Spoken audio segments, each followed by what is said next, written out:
Kakapanalo nga lang ng USA sa Olympics, yung 2024 Olympic team ng USA, led by LeBron James, Steph Curry, KD. Ngayon, ang dinidiscuss ng marami is actually every time merong legendary Olympic team na ginagawa ang USA, lagi siyang nakukumpara dun sa team na nagsimula nung lahat eh. Obviously, the 1992 Dream Team led by the greatest of all time, the GOAT, Michael Jordan, na-induct sa Hall of Fame yung team na yon, and sinasabi nila na yung 1992 Dream Team ang greatest basketball team ever assembled.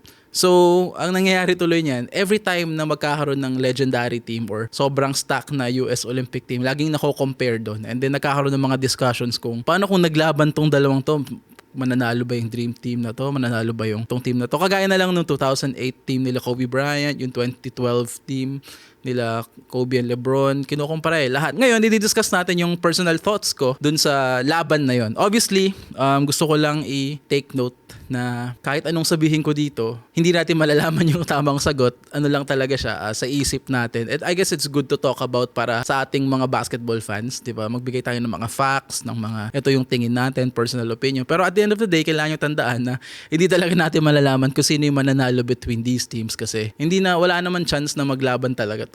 So, with that being said, ayun, pag-usapan natin. Ano nga ba yung thoughts ko dun sa 2024 USA Olympic basketball team versus the 1992 Dream Team?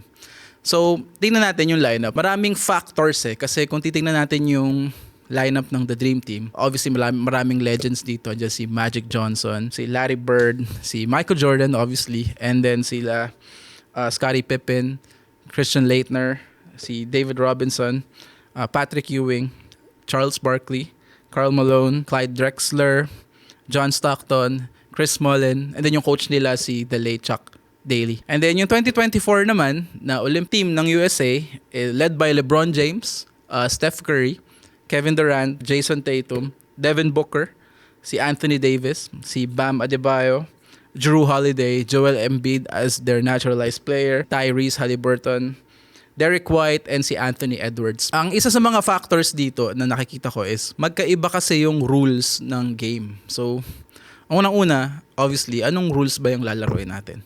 In today's game, ang game is puro motion offense. I think, in my honest opinion, as a basketball coach, as someone na inaral ko talaga yung basketball and how it's supposed to be played, is nag-iba na talaga yung play style ng mga tao from way back to ngayon.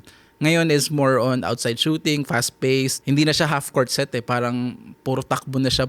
Puro motion offense na siya. And then, ang isa pang naging evolution ng basketball throughout the years is that yung mga players today, mas quicker, mas athletic, di ba? Pero it doesn't mean na they are better basketball players. That's another topic, no? Yung topic na yun na mas better skill-wise yung mga players ngayon dahil there's more athleticism and more shooting. Pero they're not better basketball players. Magandang topic yan na pag-usapan sa ibang episode. Pero yun nga, marami nagsasabi na it doesn't mean that they are better basketball players, di ba? Magkaiba rin kasi yung rules. So, kung maglalaroin nila is today's rules, lugi yung original 1992 Dream Team sa athleticism at saka sa quickness. Well, unang-una kasi is, dun sa original 1992 Dream Team led by Michael Jordan, hindi lahat ng tao dun kaya mag-dribble. Less shooting team yun, di ba? And then, yung mga main guys nun, na sila, Magic Johnson, Larry Bird, mga pa-retire na sila that stint. Actually, si Larry Bird, 10 days after ng Olympics, nag-retire na.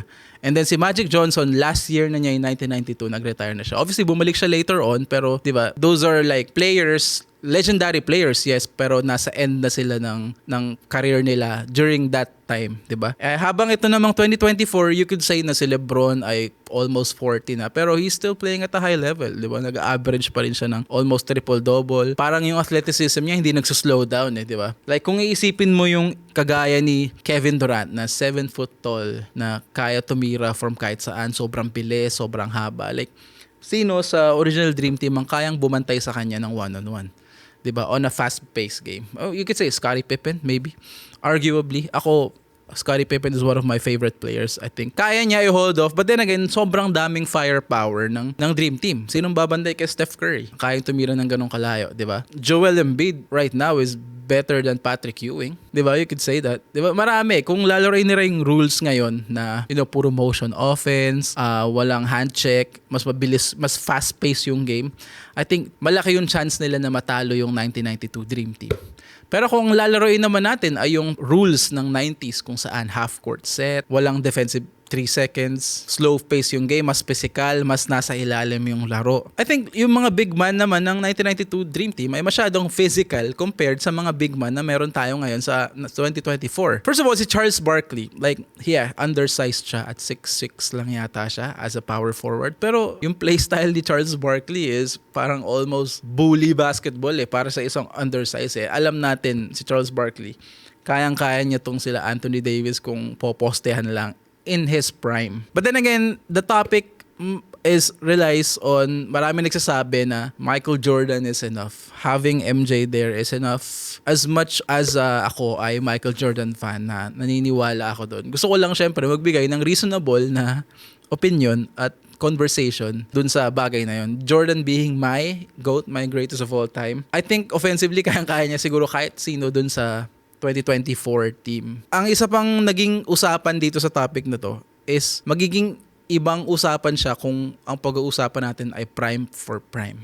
Prime Larry Bird, prime Magic Johnson, lahat prime. But then again kasi, yung prime LeBron James nung yung Miami Days Heat niya, sino sa team na to makaka-stop sa ganong klaseng freak of nature, 'di ba? So yung mga topic na kailangan natin i-consider, 'di ba? Pero syempre, ang kaya naman kasi maraming nagsasabi na ang 1992 Dream Team ay the greatest basketball team ever assembled because yung impact ng mga to sa game. Hindi ito about sa tingin nyo na walang makakapigil kay Kevin Durant, 'di ba?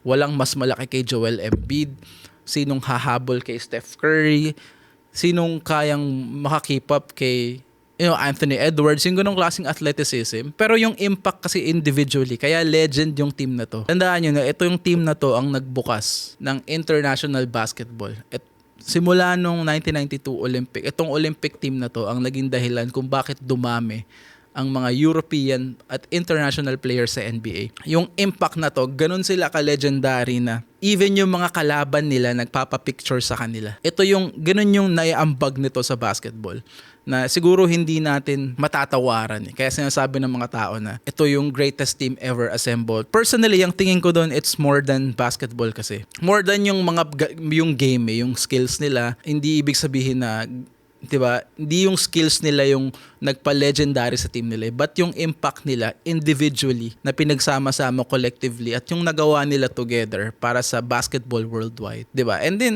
lahat ng kalaban nila nung time na yun is tinambakan nila ng 40 points yata lahat. And then marami na nagsasabi is yung isang mga points ng tao is parang lesser NBA guys daw yung kalaban ng 1992 Olympic Dream Team compared sa ngayon. But then again, yun nga kasi yung season, yung era na yun is hindi pa ganun ka-open ang NBA or hindi pa ganun ka-welcome or hindi pa nakikita ang path ng maraming international players ng NBA. And after nun, doon na nag-start yun.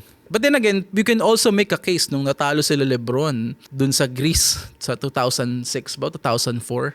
Walang NBA player yung Greece na yon, and then puro NBA player yung Team USA para tatalo sila. Hirap na hirap sila kay Baby Shaq. What if people make that argument? Valid din yun. Hindi siya sa NBA player ka o hindi. Napatunayan natin yan, just because NBA player ka, it doesn't mean that you make a good basketball team. It's about yung system, it's about, kasi team game naman yan Hindi yan sa individuality ng isang player na porket mas maraming NBA player, mas malakas. No, it doesn't mean that. Alam natin yan.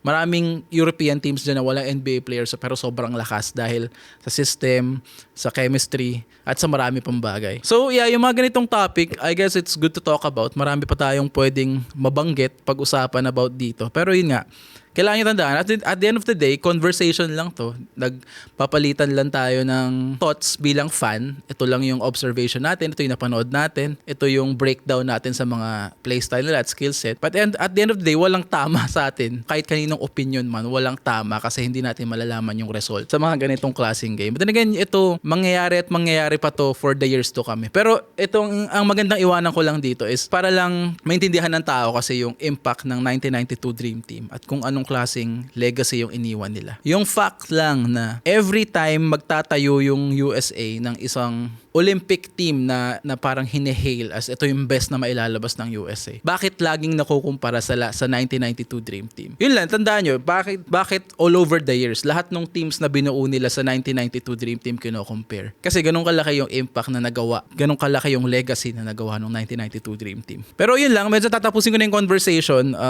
Kung may opinion kayo, kung meron kayong mga iniisip nyo na kung ano yung tingin nyo, sino mananalo ba, kung may na-miss ba ako ng mga points dun dito sa matchup na to, just let me know. Iwan nyo lang sa comment section, guys.